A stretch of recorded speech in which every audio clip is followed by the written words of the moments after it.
La majorité des développeurs qui galèrent et qui finissent par échouer n'ont pas les bases de la programmation. C'est comme s'ils essayaient de construire une maison en commençant par le toit. Il y a tout qui finit par s'effondrer. Sérieux, si tu es débutant, prends le temps d'avoir les bases. Je sais que les formations intensives font tout l'inverse, que la pédagogie est à désirer, mais il faut que tu aies les bases avant de faire du React, Express, SQL, etc. Mais justement, tu te demandes sûrement qu'est-ce que c'est les bases et comment est-ce que tu peux les avoir. C'est pour ça que je t'ai fait cette vidéo. On va voir exactement les compétences que tu dois avoir et les bases que tu dois avoir en programmation. Déjà, c'est quoi le problème justement des formations intensives pour ne cibler qu'elles? Eh ben, c'est qu'en 3 mois, elles veulent te faire apprendre Next.js, React, TypeScript, HTML, CSS, JavaScript, SQL et plein de choses que j'ai pas mis ici, sinon ça gâcherait tout mon graphique. Mais ils essaient de te le foutre en seulement 3 mois. Et évidemment, quand tu fais ça, eh ben, tu crois savoir tout faire parce que oui, j'ai déjà créé une application React, oui, j'ai déjà fait ce script en CSS, mais en fait, t'as même pas les bases. Et quand t'as même pas les bases, eh ben, tu n'es pas indépendant. Si tu commences par les bases, eh ben, par exemple, tu vas prendre le temps de faire du Git, du NPM, du VS Code, les bases de l'algorithmie, du pseudocode, etc.,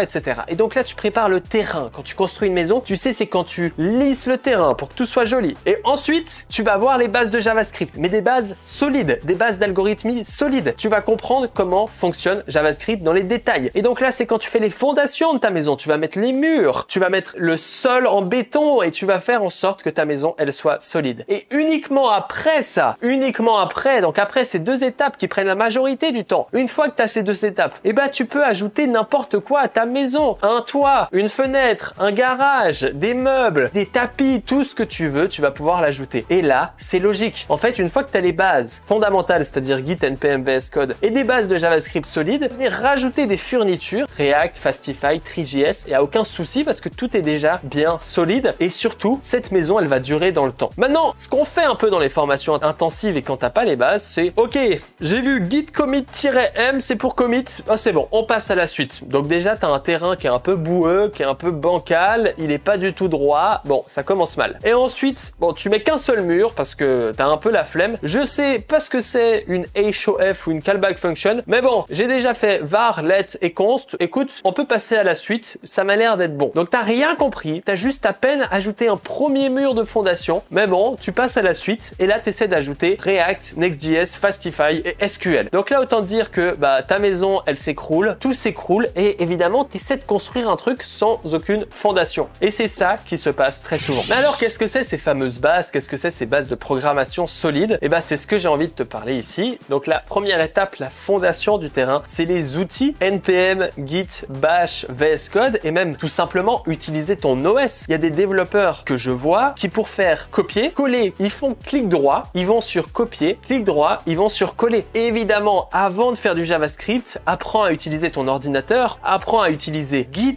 VS Code, Bash évidemment parce que tu vas faire du Bash tout le temps. C'est essentiel de comprendre un petit peu ces concepts. Je dis pas de maîtriser, je dis pas d'être un expert, mais je dis juste de comprendre un petit peu comment ça se passe. Et ensuite, on va passer aux bases en programmation. Les bases en programmation, tu peux les diviser en 2 parties. C'est la logique du développeur, donc le mindset, la réflexion, ce qu'on a à force de pratiquer et les bases algorithmiques. La première chose, c'est la logique de développeur, c'est un peu les soft skills. Notamment, la première étape, c'est savoir rechercher sur Google et ChatGPT. T'arrives pas à t'imaginer le nombre de personnes qui sont juste incompétents pour chercher sur Google et qui me posent des questions délirantes et stupides parce qu'ils n'ont pas pris le temps de taper la même question qu'ils m'ont posée sur Google pour essayer d'avoir cette compétence. Quand tu as la compétence de trouver les informations que tu as besoin sur Google et ChatGPT, tu es déjà meilleur que beaucoup de personnes. Ensuite, on va avoir le fait de savoir résoudre des problèmes. Ça, c'est vraiment essentiel. C'est chaque fois tu as un problème, ensuite tu le résous et tu passes au suivant. Ça, c'est la vie en général. Savoir résoudre des problèmes, c'est essentiel. Ensuite, il y a être débrouillard. Alors ça, c'est un mot assez bizarre, mais en tant que développeur, eh ben, c'est pas un métier où tu as toujours quelqu'un derrière toi. C'est pas un métier où tu peux te laisser aller. Non, il va falloir te motiver, il va falloir être débrouillard, il va falloir faire les choses soi-même et c'est un concept soft skill essentiel à avoir. Et finalement, comprendre qu'il ne faut pas tout savoir. Un développeur, c'est pas quelqu'un qui sait tout faire par cœur. C'est juste justement quelqu'un qui sait rechercher sur Google, sur ChatGPT, sur les outils qu'il a à disposition pour retrouver les informations. Ça sert à rien de tout comprendre, tu peux juste savoir faire des recherches. Deuxième étape, c'est les bases algorithmiques. Alors ça, en clair, c'est un peu ce que je propose dans le cours que tu pourras retrouver dans la description qui est un cours de JavaScript qui justement te donne toutes les bases, mais on aura les variables, les numbers, les strings, les conditions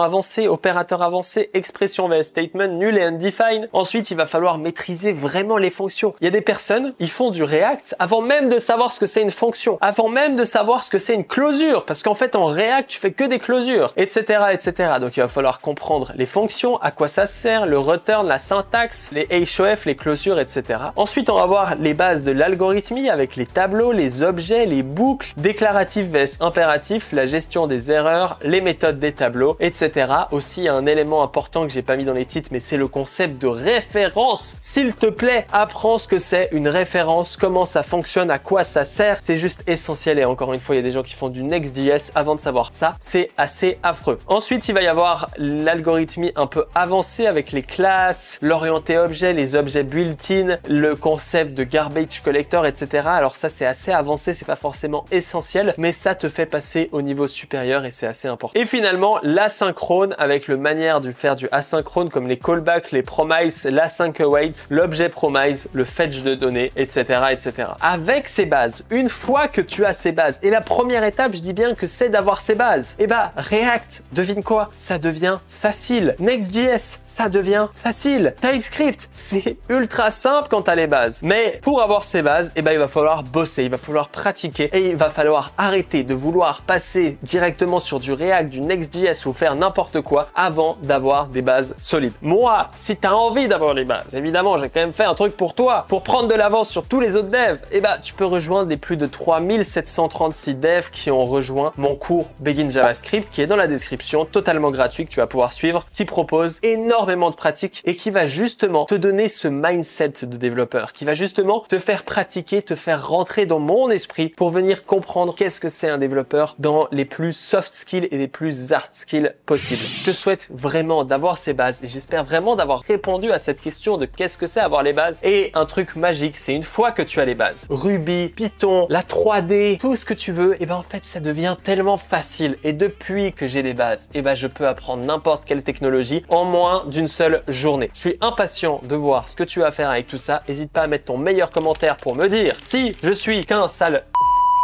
qui ne sait pas du tout de quoi je parle. Mais en tout cas, moi, je suis convaincu de ce que je dis parce que j'ai fait l'expérience avec pas mal d'élèves, justement, qui ont commencé à faire du React sans les bases. Ils se sont écroulés comme des crêpes, alors que ceux qui avaient des bonnes bases en JavaScript, ils ont tout démonté. On se retrouve pour une prochaine vidéo. Tu peux regarder cette vidéo pour avoir les bases de JavaScript en 1 heure. Tu vas kiffer. Abonne-toi à cette chaîne YouTube. Lâche ton meilleur commentaire. À très bientôt. Ciao, ciao.